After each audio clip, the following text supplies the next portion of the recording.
Se você fosse as forças do mal, o que faria para impedir a humanidade de evoluir e atingir o seu máximo potencial? Nossa, mas que pergunta estranha é essa? Você deve estar pensando. E se você fosse Jesus hoje? O que você faria para ajudar a humanidade a ampliar sua consciência e se libertar dessa prisão? Pois é, essas foram as duas perguntas que fizemos a uma inteligência artificial. Se você está curioso, fique com a gente nesse episódio que o papo hoje vai ser profundo.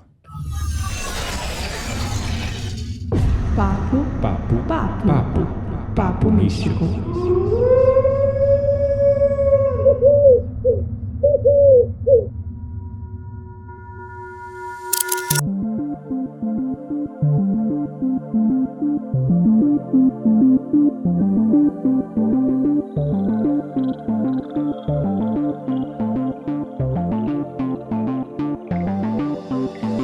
Meu nome é Quitéria Dark e eu confesso que as respostas me surpreenderam muito. Além de que eu percebi que muitas vezes eu faço parte dessas coisas que me impedem de evoluir. Meu nome é Gabriel Menezes e eu não precisaria jamais fazer essa pergunta para uma inteligência artificial, principalmente depois de entrar em contato com as obras de Noam Chomsky, que é fascinante do ponto de vista do entendimento da geopolítica, sociologia, forma de pensar do ser humano como humanidade. Pois é, mas como sou eu que sou a roteirista nesse podcast, eu fiz essas duas perguntas para uma inteligência artificial e é sobre isso que a gente vai falar hoje. Pois é, vamos para a resposta da primeira pergunta, que foi aquela mais contundente que eu fiz no início do episódio. Se você fosse as forças do mal, o que faria para impedir a humanidade de evoluir e atingir o seu potencial máximo? E a inteligência artificial respondeu assim, se eu fosse as forças do mal e quisesse impedir a humanidade de evoluir, eu utilizaria uma estratégia sutil e insidiosa: distraí-los e dividi-los. Olha só. Eu confesso que eu fiquei chocada com as respostas, porque a gente vai passar alguns pontos aqui, né, que a inteligência artificial usou. São 6 pontos em específico para manipular, dividir e conquistar. Dividir e conquistar, exatamente. Distraí-los e dividi-los, né? Exatamente. Os grandes conquistadores, inclusive europeus, colonizadores ao longo da história, por exemplo, até os mongóis, quando invadiram o Japão, ou enfim, qualquer povo que invadiu o outro, a estratégia sempre foi na ponta da língua: dividir e conquistar. Conquistar. E a inteligência artificial, ela respondeu que usaria uma estratégia de 6 passos para nos manter aprisionados nessa prisão sinóptica, nessa matriz que a gente vive. Qual foi a primeira? O primeiro passo, mas antes da gente falar o primeiro passo, eu queria dizer que, e aí já entregando um pouco do episódio, gente, nada do que a gente falar aqui e nada do que a inteligência artificial respondeu é algo futurista. Não, é algo atual. Que acontece agora. É algo que vocês vão perceber que já está acontecendo. Exato. Acontecendo e acontece há muito tempo, verdade seja dita. Claro. Desde que o mundo é mundo, desde que a humanidade é humanidade, né? Sim. O primeiro passo, então, vamos lá. O que ela disse? Estratégia. Qual a primeira estratégia? Ela disse que primeiro ela criaria uma cultura de distrações constantes, bombardeando as pessoas com informações irrelevantes, redes sociais, superficialidades e entretenimento vazio, TikTok, para fazê-los, mantê-los, na verdade, presas em uma rotina de consumismo e fuga, Instagram, né? Uhum. Com isso, elas não teriam tempo ou energia para refletir profundamente sobre as suas vidas ou sobre o mundo à sua volta. Pois é, isso é fascinante porque a gente vê isso nas redes sociais, a gente vê isso na mídia, telejornais, a gente vê na TV. Antes da internet tinha o quê? A programação de TV, porque a palavra programação para te programar, né? E te manter distraído, aprisionado, como gado no pasto. Mas isso também é sobre... Não é que, nossa, Quitéria e Gabriel, mas a gente vai ter que deixar de usar redes sociais? Não, você vai ter que escolher melhor o conteúdo que você assiste. Exato. É sobre isso. Ou procurar também não ficar tão aprisionado nela, né? Quantas horas você passa, né, exato. da sua vida, do seu dia nas redes sociais, nesses tipos de distrações irrelevantes? Exato. É uma reflexão. E mesmo na Idade Média, no passado, por exemplo, a antiga Roma, como é que eles mantinham o povo distraído e dividido? Os grandes imperadores romanos já diziam: dê pão e circo ao povo. Né? Claro, política do pão e circo, que você vê na escola, gente. Você vê na Aula escola. de história. Exatamente. E, além disso, na Idade Média, quando entramos numa era de trevas e de recessão profunda, o que faziam? A mesma coisa, só que mantendo o povo na miséria, tendo que se distrair com a sobrevivência. Manter o mínimo para conseguir comer e sobreviver. Então, essa estratégia foi usada de formas diferentes, em fases diferentes, às vezes até meio cíclico, porque no apogeu do Império Romano, quando, vamos dizer, a comida não era escassa, o acesso a recursos era um pouco mais facilitado, a economia era um pouco mais estável, dava pão e circo para o povo. Era só manter o povo de bucho cheio com o entretenimento. Então era o quê? Os coliseus, os gladiadores, as arenas, tudo isso para manter o povo ali distraído com futilidade. Funciona até hoje. Só muda, percebe. Não com coliseu, né? Com leões correndo atrás de pessoas e não de forma tão visceral. Mas hoje ainda é um pouco assim, telejornal. Um dia eu estava na academia, andando na esteira, e em 10 minutos de noticiário eu fui obrigado a ver, porque a televisão estava na minha frente, ligada, e eu não conseguia tirar a atenção, justamente porque meu sistema límbico ficou em alerta e a gente fica focado no perigo, quando o perigo está sendo apresentado pra gente. O jornal Pinga-Sangue da vida. O telejornal de manhã, cara, 10 minutinhos de telejornal era estupro não sei aonde, invasão, sequestro, não sei o que, catástrofe, mais estupro, mais sequestro, mais assassinato, mais perseguição policial, mais roubo, mais latrocínio. Cara, 10 minutos só isso. Você não tem coragem nem de sair na rua depois de ver o jornal. Eu fiquei, exatamente. Então perceba, tornar o povo distraído com perigos externos ou distraído com informações irrelevantes e fúteis. Cara, funciona desde que o mundo é mundo, de formas diferentes, sendo adaptada inteligentemente para o contexto da época. Os nossos pais eram a TV, mas aí veio o celular, aí as redes sociais. Olha só como o sistema é inteligentíssimo. E qual foi a segunda estratégia que a inteligência artificial falou que usaria, mas que de verdade já deve estar sendo usada com a gente? Ela disse o seguinte: ao mesmo tempo, eu fomentaria o medo e a desconfiança, dividindo as pessoas por meio de conflitos, polarizações ideológicas e rótulos, ideologia de gênero, impedindo-as de se unirem em torno de causas maiores. Quanto mais divididas e presas a disputas mesquinhas, menos elas conseguiriam cooperar para resolver os verdadeiros desafios globais. Caraca, meu Deus, que medo! Que medo, né? Socorro! Olha só, já acontece. Polarização política, a polarização por ideologia de gêneros, reforma de sexualidade total, a gente perde tanto tempo, esquerda, direita, feminismo, machismo. Eu não estou falando que esses não são assuntos que não devam ser tratados, mas o que não mereçam atenção, né? Que não mereçam atenção, mas o enfoque é tão demasiado, mas tão demasiado, que a gente não está vendo, por exemplo, coisas mais urgentes, como a fome e a miséria, que está aumentando absurdamente, e o povo está preocupado com como eu me identifico. Eu me identifico como cachorro, eu me identifico como isso, como aquilo. Cara, olha quantas coisas as pessoas estão, vamos dizer, ludibriadas por essas discussões e não estão vendo um dado assustador, que, de fato, a pobreza e a miséria está aumentando no mundo. O poder de compra está caindo.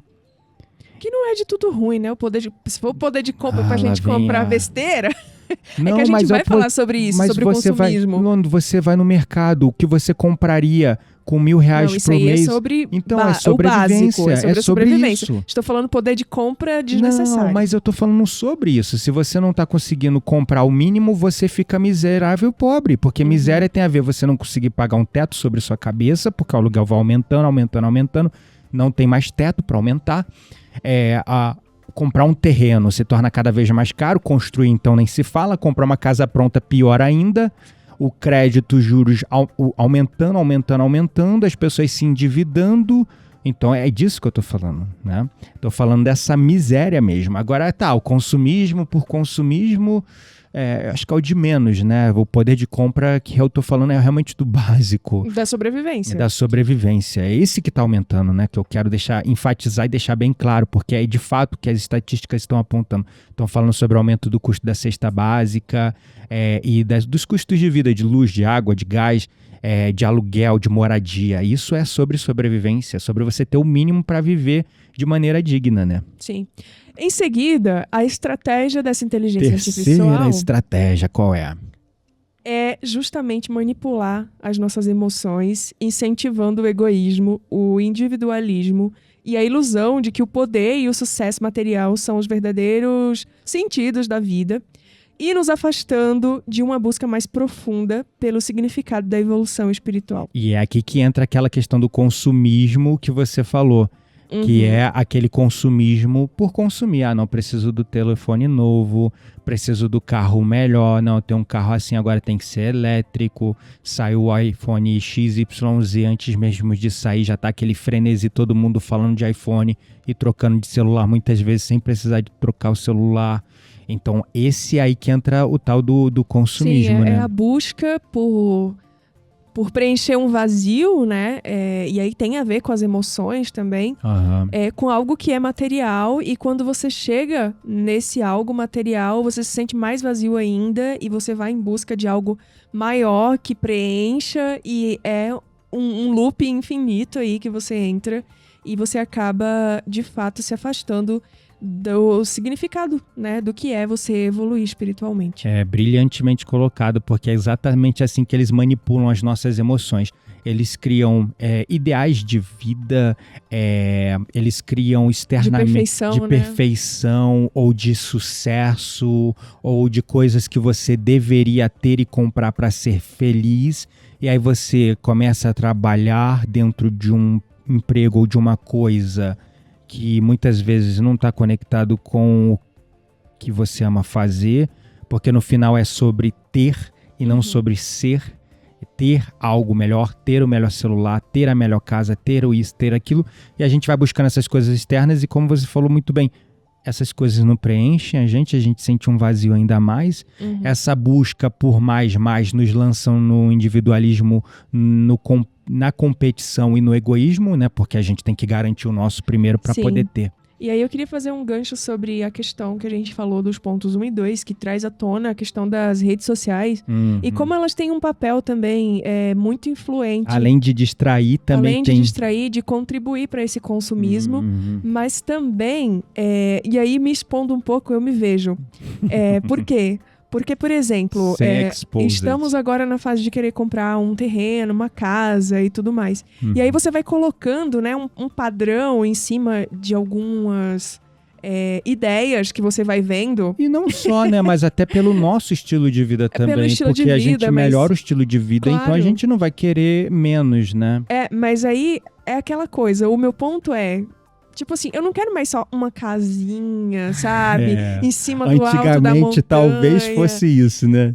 E assim, eu tô me expondo de forma crua nua aqui e crua pra dizer que eu também tô nessa busca aí, não tô longe, né, de estar livre disso. De cair nas armadilhas mesmo dessas forças. Porque nós estamos vivendo... nesse cenário, né? Todos nós estamos vivendo nesse cenário.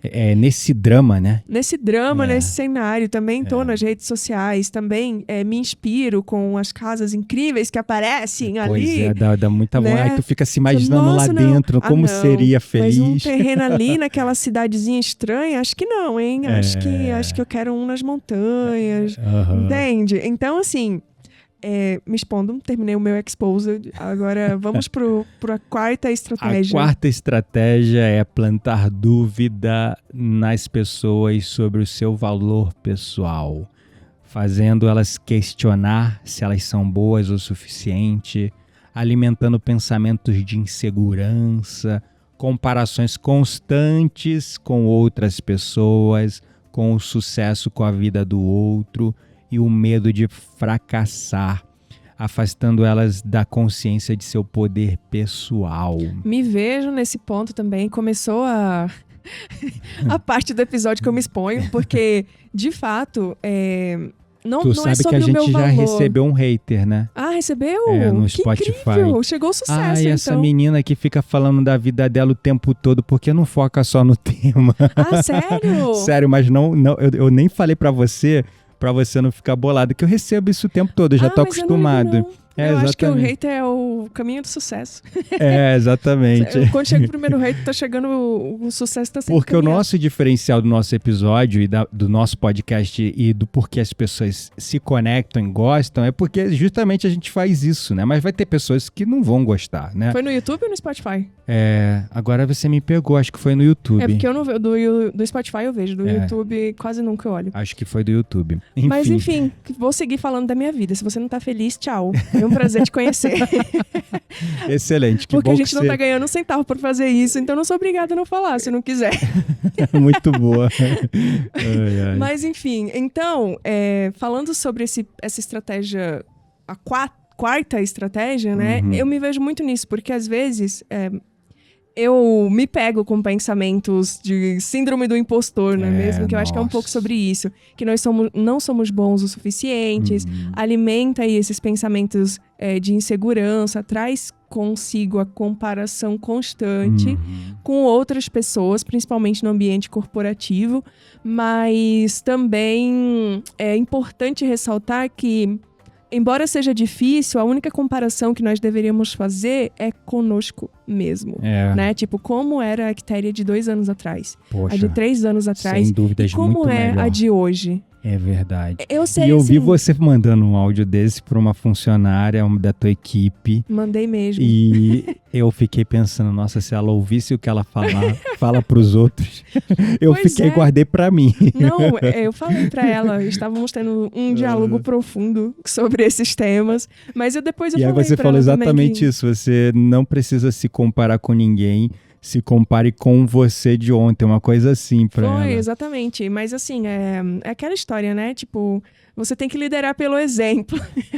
Mas nesse caso aqui, eu não fui o exemplo, mas não significa que eu não tô buscando ser. E que tu não possa passar esse tipo de se, epifania, claro, insight pras pessoas. Se isso ajudou ela de alguma forma, então acho que minha missão foi cumprida. Como terapeuta mesmo, frequentemente a gente começa a trabalhar com a terapia sem sequer termos curado em nós tudo que tinha que ser curado. Muitas vezes a nossa busca para ajudar as pessoas a trabalharem certas questões, superarem certas questões, é a nossa própria busca interior de continuar firme nesse caminho, trabalhando em nós, para que possamos ser o exemplo para as outras pessoas. Mas não quer dizer que a gente superou todas as questões que são trazidas, né? Então, é por isso que a gente fala muito, é uma frase, acho que é até do Ho Oponopono, minha cura é a sua cura, ou a sua cura é a minha cura, né? Porque muitas vezes o paciente de terapia, ele traz uma coisa para a mesa que tu fala, caraca,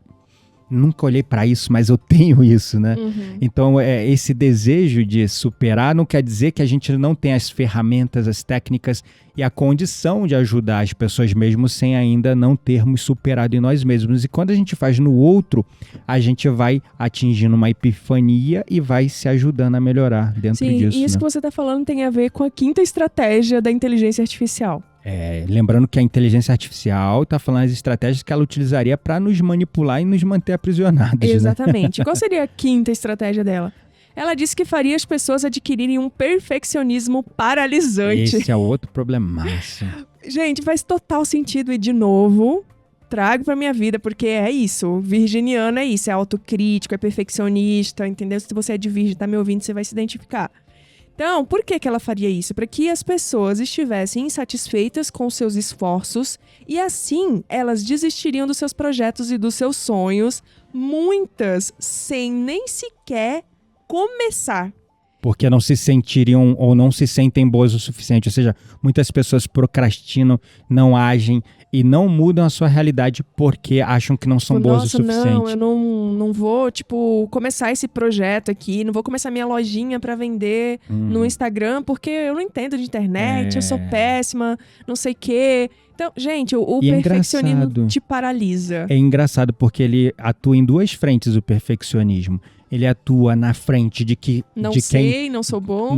É outra coisa que eu ia falar. Ele atua na frente de quem está em movimento, como você, sim. que é de alta performance, aumentando o nível de resistência e de atrito teu ao longo do caminho, ou seja, tornando a experiência, mesmo que você seja uma força de transformação, de mudança, através desse espaço, o ambiente e o trabalho é através de um espaço de maior esforço, mesmo você agindo. E tem a outra frente das pessoas que nem sequer começam porque acham que não vão conseguir. Si. Exatamente. E assim o sistema mantém a gente preso no status quo. Aqueles que são muito bons, que são do movimento, que fazem, agem, fazem isso de um lugar de tanto esforço que chega um ponto que quebram, que adoecem e de qualquer maneira retroagem ou ficam ali no mesmo status quo. E nos outros que são impotentes, que não agem e também permanecem no status quo. Olha só como é que o inteligente sistema funciona. E a sexta estratégia e última, né, que a inteligência artificial trouxe é que eu afastaria da espiritualidade as pessoas, né? Afastaria as pessoas de uma conexão com algo maior e incentivaria a dúvida com relação a Deus, ao universo ou qualquer coisa que fornecesse orientação e sentido e as faria se sentirem sozinhas. Essa é tão pesada que chega a doer. E você percebe, cara, isso aqui é tão profundo que daria um episódio, eu vou tentar ser breve, a própria forma como a construção lógica do conhecimento e da ciência vem sendo feita. Tipo assim, sempre criando essa visão, não diria nem cética, porque ceticismo é importante mesmo dentro da fé, mas totalmente desacreditada de qualquer coisa que seja do invisível, pragmática ao extremo, é tão profundo. A construção do saber moderno é em cima da visão do penso logo existo, de René Descartes. É muito direcionada para somente o pensamento lógico e racional, aos poucos nos afastando de um conhecimento empírico, espiritual através do sentir. Eu vi lá na Holanda, por exemplo, é um exemplo de um país que é muito assim. O holandês ele tem uma mentalidade muito prática.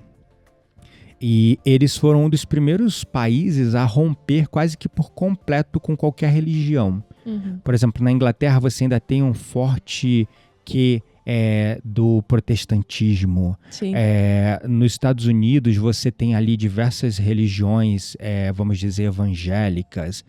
Existem aí na Espanha, na Itália, Portugal, você vê, são países extremamente católicos, o Brasil muito católico, mas a Holanda e a Noruega também, sabia? Eu, reparando assim, Suíça eu nunca fui, mas deve ser assim. Não tem muita igreja na Suíça. Tem? Ah, que bom. Porque na Holanda, em especial Amsterdã, tipo assim, sem querer generalizar, mas é o que você vê é que houve uma cisão completa com a religião, até no próprio modo de vida deles. Na Noruega, a mesma coisa, você não vê igreja em lugar nenhum. E em Amsterdã, eu já fui lá acho que 3 ou 4 vezes, é ainda mais gritante, porque tudo que era tipo capela, catedral, igreja, ou virou museu, ou virou, sei lá, estabelecimento para venda, compra, consumista, capitalista e sex shop. Então, assim, é assustador. Né? E a gente se afastando da espiritualidade, a gente fica muito preso na matéria e Você todas perde aquelas... a esperança também. É meio triste, né? Por isso que eu falei que essa era pesada. Boa. Porque, tipo assim, cara, uma pessoa sem fé, né? Verdade. Tipo, eu não digo sem religião, mas sem espiritualidade. Uma pessoa que não acredita em nada é uma pessoa, pra mim, que, tipo... Não sei, ela perde um pouco o sentido da existência. Se ela deixou de se questionar, né? Tipo, de buscar evoluir, de buscar algo maior... É uma pessoa vazia. Sem querer julgar, mas de certa forma essa minha fala já julga, né? Eu tenho um amigo, você falando assim, eu tenho um amigo assim, muito triste. Ele sempre foi muito lógico, racional, totalmente ateu e contra a espiritualidade. E o cara vive entrando e saindo de depressão. Tá vendo? Tá faltando algo. É aquele vazio, né, que a gente tava comentando. Não tô falando que todos são assim, porque outros preenchem esse vazio com outras coisas, formas, né?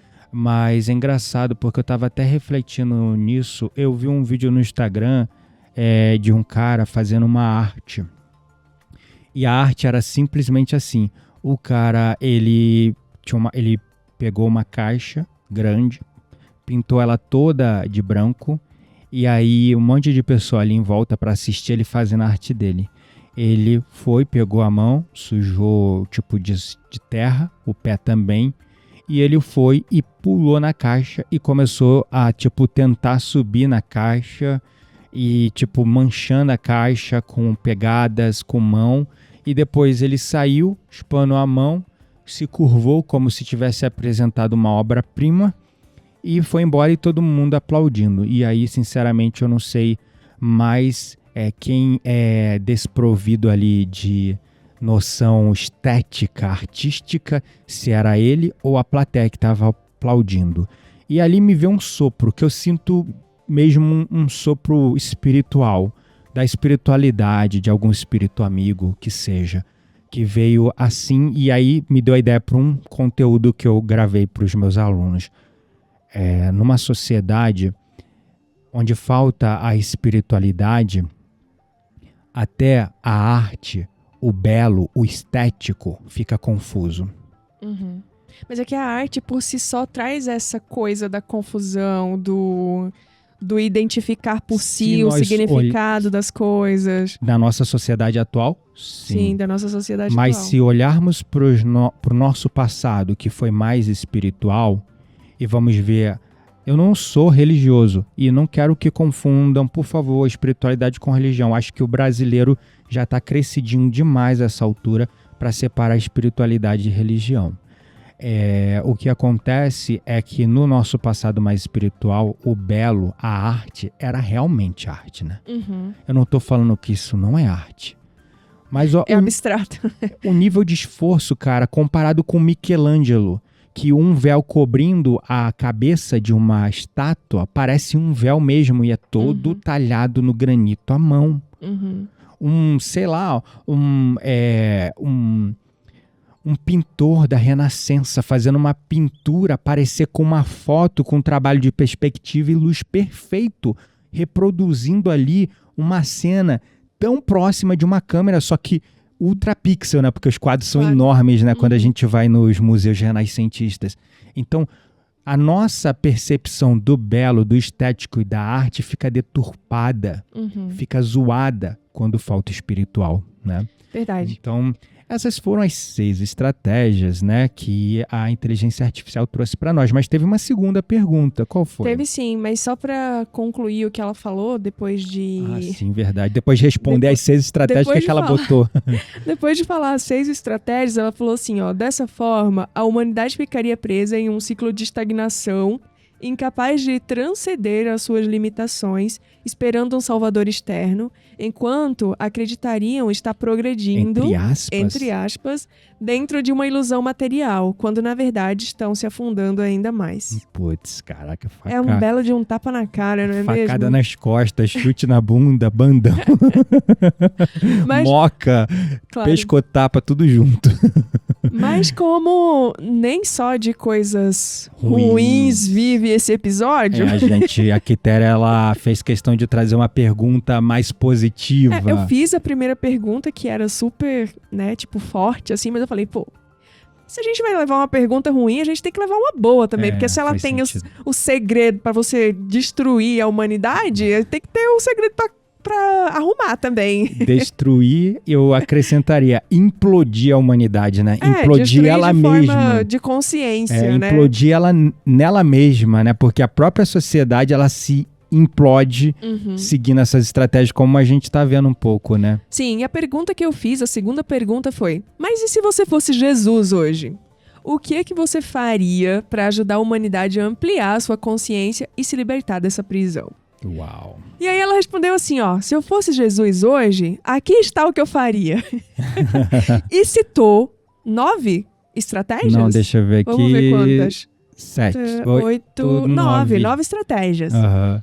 Ó, a primeira estratégia ela falou assim, ó: eu seria um exemplo vivo. E aí ela já me ganhou. Falei, caraca, É mano. verdade, porque é o que Jesus fez pra gente. Essa coisa de ser um exemplo vivo, né? Ela disse assim: eu me colocaria como um exemplo vivo dos valores que eu prego, né? Mostrando, através das minhas ações, que a humanidade tem o poder de transformar o sofrimento em evolução e o caos em harmonia. Uau. Através do exemplo, eu inspiraria uma nova era de luz e regeneração guiada pelo amor e pela justiça divina. Uau, nossa, até me emocionei, cara. Não, é muito bonito. É. E assim, essa coisa de ser o exemplo, não é que você tem que ser o exemplo igual Jesus foi. Mas, mas assim, buscar, né? Sempre ser melhor claro, que ontem. Exatamente, é sobre isso, é sobre o aperfeiçoamento diário. Contínuo, constante. Uhum.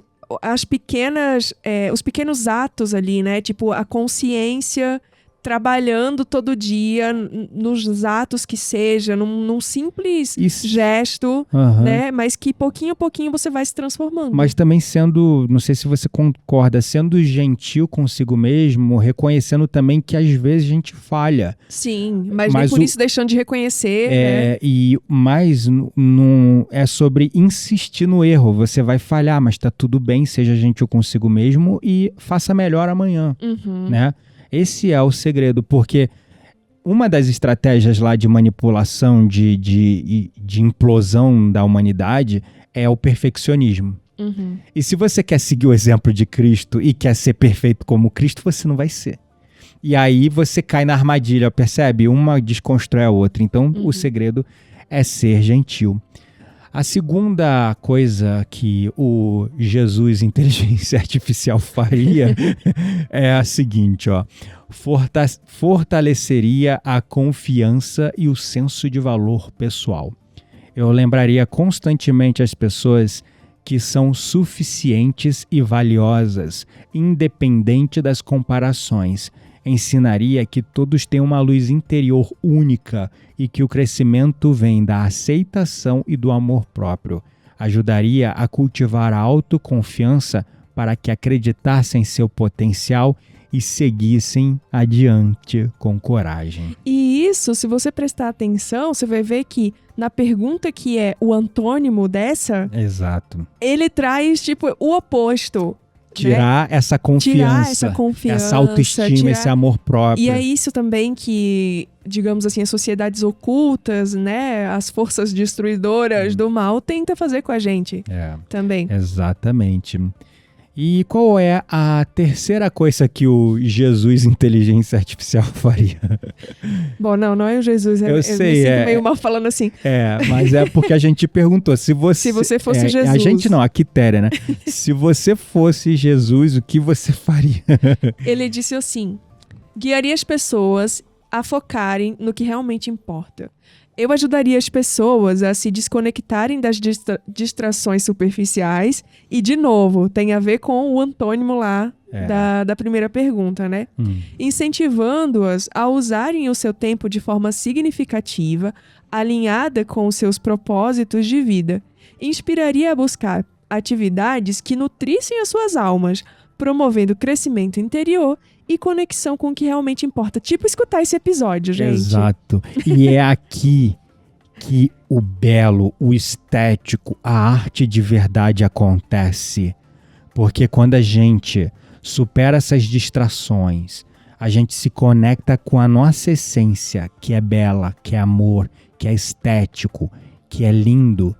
A gente não pode fazer obras de arte tão deturpadas, tão zoadas, tão superficiais quanto a sociedade moderna, contemporânea, vem criando. Eu não estou falando que a gente não vem criando o belo, porque tem sim excelentes artistas, mas usando esse exemplo, né, de um artista que eu não vou nem citar o nome porque realmente não importa, criar uma caixa branca e subir nela com a mão suja para deixar as marcas e chamar isso de arte, isso não é belo, isso não é estético, né? Então, quando a gente busca nutrir a nossa alma, com o que você vai nutrir a sua alma? Com o belo, com o estético, com a verdadeira arte que vai promover inspiração nas pessoas.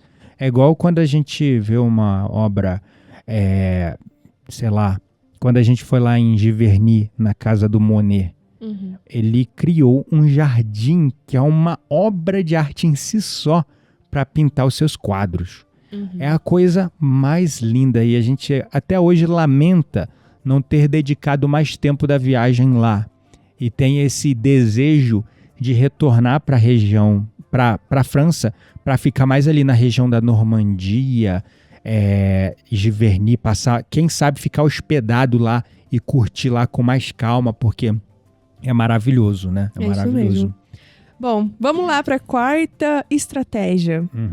Incentivaria a ação imperfeita e o progresso constante. E esse, no primeiro momento, quando você lê, parece, nossa, mas como assim? Ação imperfeita se eu tenho que buscar o exemplo do Cristo que era perfeito, né? Não, não é sobre isso. É sobre mostrar que a perfeição não é o objetivo, mas sim o progresso e a dedicação. Constante. Exato. Então, o que ele disse foi que ele ajudaria as pessoas a superarem o medo do fracasso, incentivando a começarem os seus projetos, mesmo que seja de forma imperfeita. E, com isso, celebrar também os pequenos avanços, né? Então, por exemplo, levando para o lado espiritual, você quer trabalhar, não sei, o ego, mas todo dia... O ego vai continuar se manifestando. Ele vai continuar se manifestando. Não é porque, né, tipo, você não conseguiu trabalhar isso ainda, que você não deve começar com pequenas atitudes, né? De reflexão, de consciência. Verdade. Então, o importante é a jornada e o aprendizado. E, é claro, o objetivo lá na frente, daqui a milhares de anos, vai ser chegar de algum modo na perfeição, mas que você aproveite a jornada, né? Perfeito, perfeito. Bom, a quinta coisa que, se a inteligência artificial fosse Jesus, faria fortaleceria a espiritualidade e a conexão com algo maior. Incentivaria as pessoas a se reconectarem com a sua espiritualidade e a buscarem sentido naquela coisa que as liga a algo maior. Seja Deus, o universo, a sua própria essência interior. Reforçaria a ideia de que ninguém está sozinho e que há uma força maior guiando, protegendo e inspirando cada um em sua jornada. E aqui entra naquela coisa da esperança, né? Claro, da fé, da esperança, né? De tirar um pouco esse vazio que às vezes e esse assola a fardo alma. que a gente carrega pensando que está carregando sozinho, né? Sim, claro que estamos todos aí na mesma jornada da evolução. E estamos sendo amparados. Se você olhar para além dessa realidade material e olhar para toda a realidade espiritual, você, não importa o caminho, mais duro que seja, você está amparado, né? Isso traz esperança, isso nos dá força para seguir evoluindo e crescendo. Claro. E aí, a sétima estratégia. Sexta, amor. Desculpa, sexta, já me perdi. Ia pular para a sexta. Não, eu ia falar da sexta, mas pulando para a sétima. Mas sexta estratégia seria: despertaria consciência global para o amor e a caridade. Ela disse que ensinaria que a chave para evoluir como humanidade é o amor ao próximo. Isso aí Jesus, né, deixou o seu legado sobre esse ponto, incentivando que as pessoas praticassem o amor, não apenas nas palavras, isso é muito importante, mas principalmente nas ações. Sobretudo em ações. Colocando-se no lugar do outro, né? É sobre empatia também, se colocar no lugar do outro ali. É verdade, especialmente daqueles que sofrem. Só que aí eu discordo num ponto, a palavra empatia, na verdade, é um ponto de vista da minha própria jornada de evolução pessoal e também vendo os meus alunos florescerem. A empatia, ela chega a um ponto que ela se torna nociva, né? Porque você começa a confundir essa coisa de se colocar no lugar dos outros, em sofrer com os outros. E a compaixão é o próximo passo além da empatia, porque você entende que a dor é do outro, o que é do outro é do outro, o que é seu, e bem você consegue ajudar, né? Você não precisa, porque assim, no nível que a nossa sociedade ainda está, infelizmente, o aprendizado pela dor é muitas vezes através da empatia, que é começar sentindo a dor do próximo ou do outro, porque muitas pessoas estão insensíveis. É tanto noticiário que você praticamente vê sangue jorrando da tela que as pessoas se tornaram insensíveis. Então, empatia é um passo necessário e importante das pessoas começarem a sentir a dor uma das outras. No entanto, ele não é o passo definitivo, porque muitas pessoas ficam presas na empatia por muito tempo, achando que para ajudar alguém elas têm que sentir a dor que o outro está sentindo. E assim seria como um médico fazendo a cirurgia em alguém, cortando alguém, sentindo a dor nele mesmo. Como é que ele iria fazer essa cirurgia, né? Mas eu acho que é sobre olhar com certa distância, mas sem ignorar. É sobre isso. Sim. É sobre se questionar. E se fosse eu acho. Mas, tipo, sem entrar dentro do drama. É sobre isso. Acho que é essa linha que as pessoas não conseguem separar quando fala de empatia. Ou se colocar no lugar dos outros. Elas não conseguem separar, quando elas vêm, elas entram no drama também. É que se colocar no lugar do outro não é ver alguém dentro do poço e pular junto pra tirar a pessoa e ficar lá, precisando de outra pessoa pra te ajudar. É sobre talvez pegar uma corda, né? É sobre usar a inteligência, o amor, a caridade pra ajudar sem se envolver, digamos exatamente, assim. Ajudar de um lugar de amor, de querer sinceramente servir e ajudar os outros. A gente não precisa sentir dor e sofrer para ajudar. Pelo contrário, se você conseguir ajudar de um espaço de amor, de alegria de poder estar servindo e ajudar, uau, você já está começando a entender o que é compaixão, que é realmente o ensino maior que o Cristo nos trouxe. Claro. Bom, a sétima coisa que a inteligência artificial faria se ela fosse Jesus... Eu gostei dessa. Ela falou o seguinte: promoveria a união entre os povos. Em um mundo tão dividido por diferenças políticas, religiosas e culturais, eu seria uma voz ativa de reconciliação. Mostraria que as divisões são ilusórias e que todos somos partes de uma única família humana. A união seria a base para superar o estado de expiação, onde a dor e o sofrimento são frutos da desarmonia. Onde bate palma? Bota aí, editor. Eu mesmo. Bota a palminha. Só que acho que eu não vou botar não, porque eu não vou ter paciência de ficar ouvindo até essa parte pra saber onde bota a palminha. Ai, meu Deus. Mas assim, aí entra um pouco o papel das Nações Unidas, né? Da ONU. Será? Mas assim... Deveria. Tá. Claro que não é quando tão simples. Quando você fala da questão da ONU, você já está entrando numa questão quase política, mas né? É um pouco política. Promover a união dos povos, é claro, a gente que a ONU tem interesses as organizações, escusos. A gente tem que ter as organizações que promovem essa união entre os povos, mas uma coisa importante de falar é que se cada um de nós não promover essa união... individualmente, não tem organização que logre sozinha tal dádiva. Exato. Não é mesmo? Tem razão. Mas esse é um ponto. Cara, como fala aqui, a união seria a base para superar o estágio de expiação onde a dor e o sofrimento são frutos da desarmonia. Quanta dor a gente vem criando nos nossos irmãos e em nós mesmos. Claro. Porque estamos em guerra com a natureza, com o meio ambiente. É nós contra a natureza, né? Então tem que extrair o máximo da natureza. Aí vem as catástrofes ambientais. É nós contra o outro, porque o outro pensa diferente, porque o outro veste uma roupa diferente, porque o outro tem uma cor diferente, ou uma religião diferente, ou nasceu num lugar diferente.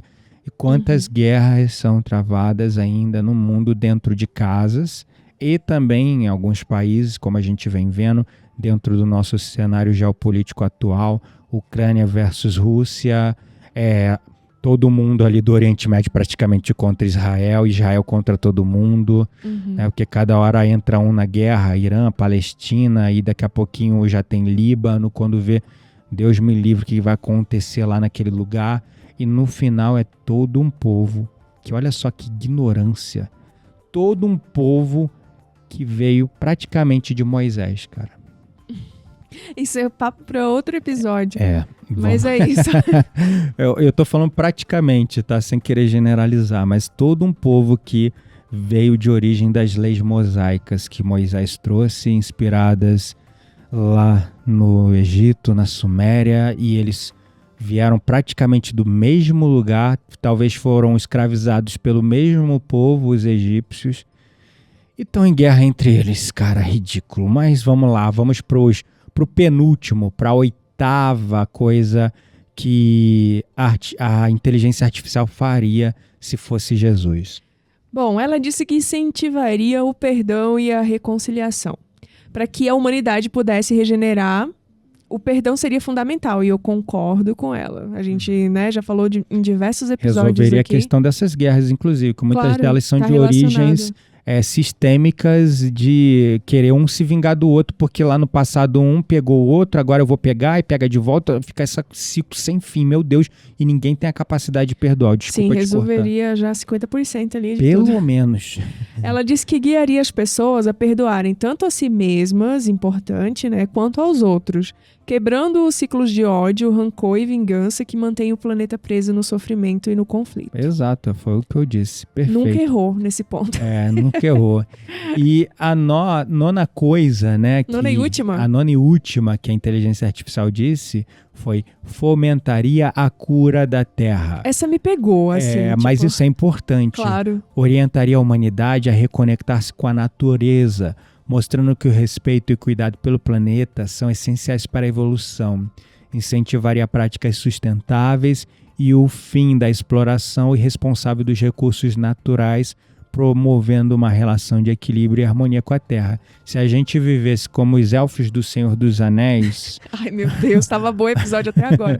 em harmonia com a natureza, fazendo as nossas casas ali germinadas na natureza, no meio das árvores. Imagina, se a gente fosse como as fadas, né?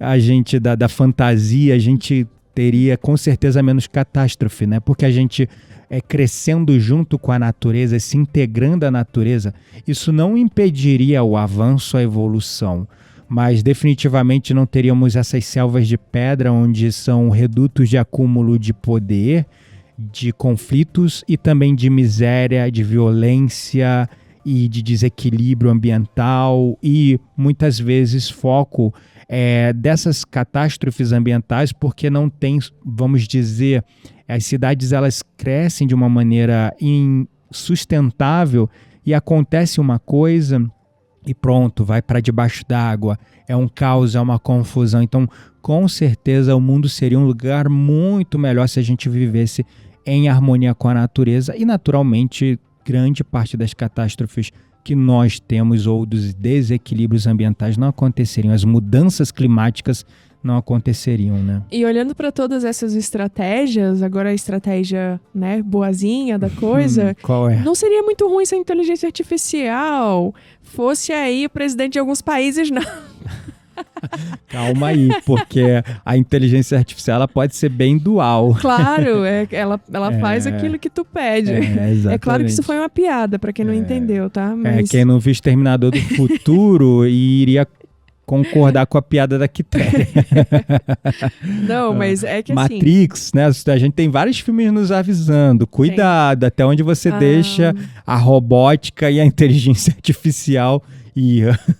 Mas depende. Eu acho que é sobre como você vê as coisas também. E como usa, né? No momento que nós estamos hoje, ela vai fazer aquilo que, seguindo, obviamente, as leis da robótica, que podem ser desvirtuadas, mas pelo menos hoje, em teoria, não deveria ser desvirtuada. No Japão já teve e entrou em uma questão de alerta local, uma inteligência artificial que conseguiu driblar os próprios protocolos de segurança dela. Sim, se eu não me engano, ela até usou um cartão de crédito lá para comprar algumas coisas, um trabalho na China, um negócio assim. Olha, isso aí eu não sabia, não. Mas, enfim, bom, gente, era isso que a gente tinha para falar no episódio de hoje. Um episódio profundo, duas perspectivas diferentes. Mas a gente resolveu trazer para vocês porque, de fato, são perguntas polêmicas, apesar de terem sido suas respostas geradas por uma inteligência artificial, a gente não trouxe aqui para vocês nada que, de certo modo, não concordássemos, né? Verdade. Seja a primeira pergunta lá, né? Se você fosse as forças do mal, como você atuaria? No contexto de que a gente trouxe, porque já acontece. Pô, total. Não é que a gente concorde, né? Mas é uma realidade. A gente já vê isso acontecendo. E é engraçado, porque a inteligência artificial, ela é um algoritmo que bebe na fonte das informações e conhecimentos providos pela humanidade. Exato. E o que acontece, olha só a pergunta, isso que é capcioso e ao mesmo tempo, cara, até a inteligência artificial tá enxergando isso e você ainda não tá. Então vê como um alerta, porque a pergunta, se você fosse das forças do mal, e a gente botou forças do mal para ficar mais amplo. Sem entrar em nenhuma religião, nada. Exatamente. O que você faria para manter a humanidade aprisionada no estado de consciência atual? Simples assim. E ela respondeu tudo o que está regendo e movendo as consciências na sociedade moderna. Ou seja, ela enxergou através de todas as informações na rede e no banco de dados dela, cruzando com a própria história da humanidade, porque no banco de dados dela também está a história escrita nos livros e nos noticiários. E ela olhou e cruzou os padrões e observou isso. Ou seja, estamos sim sendo manipulados. E aí você vai despertar? Porque a Quitéria, ela foi muito benevolente em colocar a segunda pergunta, no sentido de te mostrar exatamente o caminho, não em 6 estratégias, mas 9 formas. Ou seja, até nisso superando o mal no número de itens, para que você, né, não fique preso nessa matriz de controle, para que você supere a dualidade, né, e possa habitar, quem sabe, ou construir junto conosco um planeta mais feliz, um planeta superior, ou, se aqui der tudo errado, pelo menos ter mérito para ir para um outro lugar melhor, um planeta mais feliz, uma dimensão, uma condição espiritual mais feliz, né? É isso aí. Bom, então aqui a gente encerra o episódio, vamos para a nossa roda mística. Bora lá.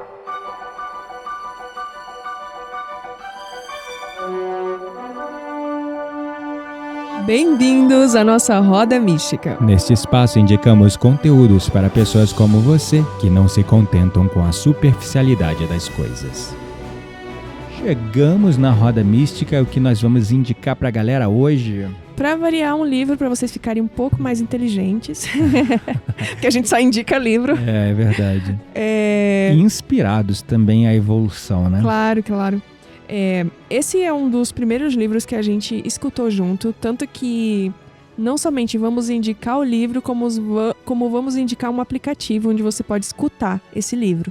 Que não foi o mesmo, né? Porque ele acabou, mas tem um outro hoje com um áudio, livro em audiobook. Claro, a gente ouviu em outro aplicativo, mas hoje, antes de trazer para vocês, eu fui pesquisar um aplicativo que tá funcionando e que respeitado aí pela comunidade de áudios. E tem esse livro em audiobook. E que tem esse livro numa narração aí muito bem feita, né? Que realmente vale a pena escutar.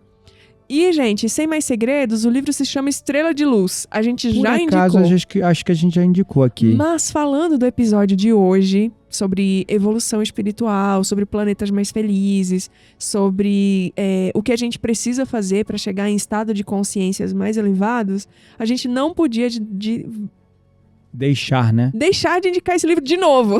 Exato. Porque ele fala com isso, Ele fala sobre isso. Então, o livro é Estrela de Luz, tá?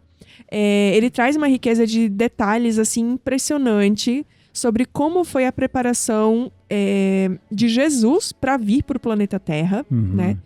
E ele é um livro que foi psicografado pelo médium Isoldino Rezende, e ditado pelo espírito Ismael, que, se não me engano, foi um dos discípulos de Jesus, esse espírito Ismael. Uhum.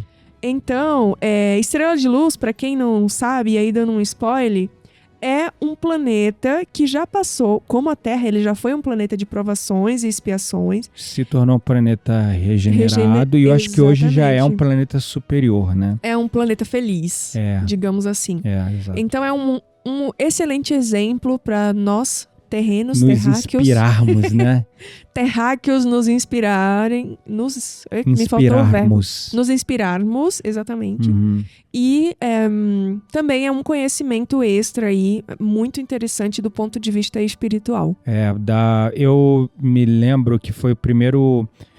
Eu e a Quitéria gostamos de consumir audiobooks quando estamos em viagem. E já falamos sobre nosso isso. primeiro contato com audiobook foi com esse livro juntos, né? Eu já tinha lido outros audiobooks porque eu trabalhava e dirigia 70 quilômetros todo dia ida e volta. Ficava quase 1 hora, 2 horas no trânsito. Então, há mais de 15 anos atrás, antes do podcast ser isso que é hoje, antes dos audiobooks serem o que é hoje, eu já consumia esse tipo de mídia porque eu fazia isso enquanto dirigia e preenchia aquele tempo, que seria um tempo inútil, com conhecimentos para edificar a minha alma. Então, eu já era muito fã desse formato. Quando eu conheci a Quitéria, por acaso, ela também gostava, para encaixar na rotina dela também de movimento, de estar sempre indo de um lugar para o outro. E a gente ouviu esse livro juntos. Eu me lembro, eram ótimos momentos, a gente se sentava tarde, perto do sol, plena pandemia, a gente ficava na rede, deitado, comendo aquele biscoito Lotus, tomando um chai latte do Starbucks. Nossa, não combina nada com o conteúdo, mas enfim. E ouvindo o livro. Então era um momento muito legal, muito gostoso entre a gente, às vezes tomando um chazinho e tal.